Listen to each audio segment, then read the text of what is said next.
Hai, Assalamualaikum warahmatullahi wabarakatuh. Ketemu lagi dengan saya, Weti Dwi Yuningsi, calon guru penggerak SMA Negeri 1 Cililin. Kali ini saya akan membicarakan tentang tugas 1.4.A.10 aksi nyata budaya positif. Oke, disimak baik-baik ya. Kali ini saya akan tampilkan rancangan tindakan nyata budaya positif. Di sini terdapat latar belakang, tujuan, tolak ukur, lini masa tindakan yang akan dilakukan, serta dukungan yang dibutuhkan. Oke, kita bahas satu persatu. Yang pertama akan kita bahas adalah latar belakang aksi nyata budaya positif. Pada pembelajaran daring, sekitar 40% murid dalam satu kelas tidak mengupload tugas di Google Classroom. Maka akan dilakukan aksi nyata budaya positif untuk mengatasi masalah tersebut. Berikut adalah data di mana pada pertengahan semester masing-masing kelas ada 5 kelas, masing-masing presentasinya adalah 40%. Selanjutnya kita akan bahas tujuan dari aksi nyata budaya positif, yaitu dapat meningkatkan partisipasi murid dalam mengerjakan tugas di Google Classroom.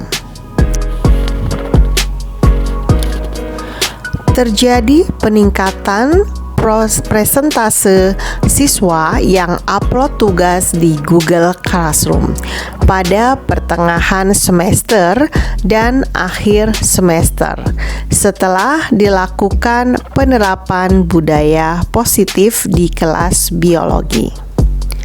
Selanjutnya kita akan membahas tentang tolak ukur. Tolak ukur dari aksi nyata budaya positif ini adalah adanya penambahan murid yang mengupload tugas di Google Classroom. Bahkan diharapkan semua murid 100% mengupload semua tugas di Google Classroom. Selanjutnya kita akan membicarakan tentang dukungan yang dibutuhkan. Yang pertama adalah seluruh murid dalam kelas tersebut. Yang kedua, kepala sekolah, wakasek kurikulum, wali kelas, dan rekan guru di sekolah. Kemudian dukungan yang ketiga adalah orang tua atau wali murid. Selanjutnya kita bicarakan aksi nyata penerapan budaya positif. Yang pertama, pada awal pembelajaran dibuat keyakinan kelas atau kesepakatan kelas. Dibuat pada saat Zoom meeting pembelajaran biologi untuk pertama kali. Salah satu keyakinan kelas yang dibuat, semua siswa akan mengerjakan dan mengupload semua tugas di Google Classroom tepat waktu. Nah, ini adalah dokumentasi di mana pada saat itu diadakan Zoom untuk membuat keyakinan kelas. Selanjutnya, tahap yang kedua adalah keyakinan kelas yang disepakati harus terus diingatkan dan dilaksanakan oleh semua murid di kelas. Terbentuknya disiplin positif. Nah, ini adalah dokumentasi di mana waktu itu saya sudah bisa tatap muka terbatas dengan murid-murid saya. Selanjutnya, langkah yang ketiga, dalam pembelajaran, guru selalu ingat dengan 5 kebutuhan dasar manusia, sehingga akan membuat pembelajaran yang berpihak pada murid. Nah, ini adalah 5 kebutuhan dasar manusia, ada kesenangan, cinta dan kasih sayang, penguasaan, dan kebebasan. Ini adalah dokumentasi pada saat pembelajaran berlangsung. Oke, selanjutnya nomor 4. Dalam menyelesaikan masalah di kelas, guru berusaha memiliki posisi kontrol sebagai manajer.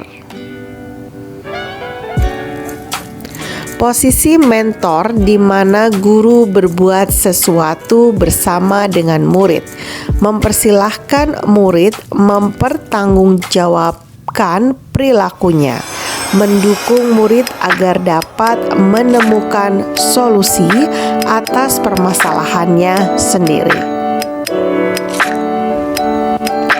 Seorang manajer akan berkata apa yang kita yakini. Kembali ke keyakinan kelas. Apakah kamu meyakininya? Jika kamu meyakininya, apakah kamu bersedia memperbaikinya? Jika kamu memperbaiki hal ini menunjukkan apa tentang dirimu? Apa rencana kamu untuk memperbaiki hal ini? Selanjutnya, tahap yang kelima adalah bila masalah belum terselesaikan, maka diadakan segitiga restitusi untuk menyelesaikan masalah tersebut. Nah, ini adalah gambar dari segitiga restitusi, di mana yang tahap pertama adalah menstabilkan identitas, kemudian tahap yang kedua adalah menanyakan keyakinan, tahap yang ketiga adalah validasi tindakan yang salah. Oke, selanjutnya kita akan bahas skenario. Pada skenario untuk menangani kasus Siti Salwa, Siti tidak mengerjakan 30 tugas di Google Classroom dari 49 tugas yang ada, sehingga Siti hanya mengerjakan sekitar 40% dari tugas yang ada. Saya akan melakukan segitiga restitusi menggunakan video call terhadap Siti. Nah, ini adalah dokumentasi pada saat saya video call dengan Siti. Pada tahap 1 adalah menstabilkan identitas, kemudian pada tahap yang kedua adalah menanyakan kembali keyakinan kelas, dan yang ketiga adalah validasi tindakan yang salah. Jadi di sini dilakukan segitiga restitusi pada Siti Salwa.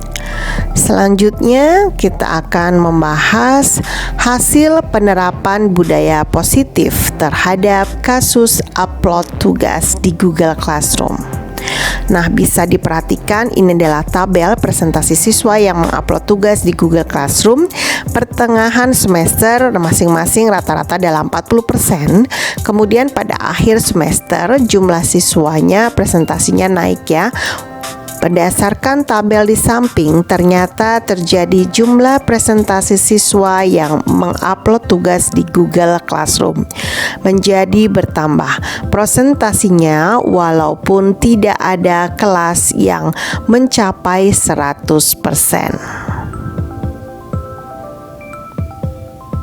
Selanjutnya kita akan membahas tentang sesi berbagi, penerapan budaya positif pada penambahan persentase siswa yang mengupload tugas di Google Classroom, pelajaran biologi.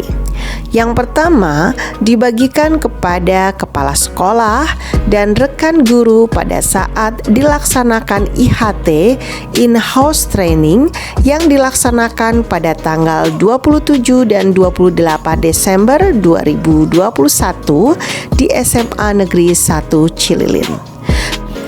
Selanjutnya yang kedua dibagikan kepada wali murid pada saat penerimaan rapot semester 5 di kelas 12 MIPA 7 pada tanggal 30 Desember 2021. Oke, selanjutnya kita bahas presentasi di depan kepala sekolah, rekan guru pada acara in-house training pada tanggal 27 Desember 2021. Nah, ini adalah dokumentasinya pada saat saya presentasi di depan rekan guru-guru yang lain. Selanjutnya, yang kedua adalah tanggapan dan pertanyaan dari rekan guru mengenai penerapan budaya positif di sekolah. Oke, selanjutnya kita akan membahas tentang persentase penerapan budaya positif kepada wali murid pada saat pembagian rapot. Nah, ini adalah dokumentasi bagaimana saya membagikan rapot ya sambil memberikan tentang budaya positif. Ini adalah salah satu contoh gambar penjelasan terhadap wali murid yang anaknya bermasalah dan sudah dilakukan proses segitiga restitusi. Oke, demikian tadi penjelasan aksi nyata budaya positif. Selanjutnya, berikutnya adalah testimoni siswa tentang budaya positif.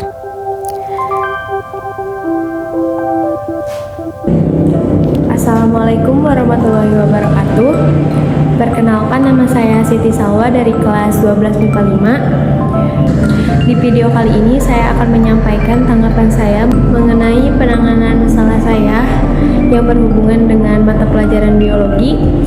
Tentunya saya merasa cukup tenang juga ketika saya sudah menyampaikan keluhan saya selama ini, yaitu mengenai alasan mengapa saya tidak mengerjakan tugas mata pelajaran biologi yang telah diberikan.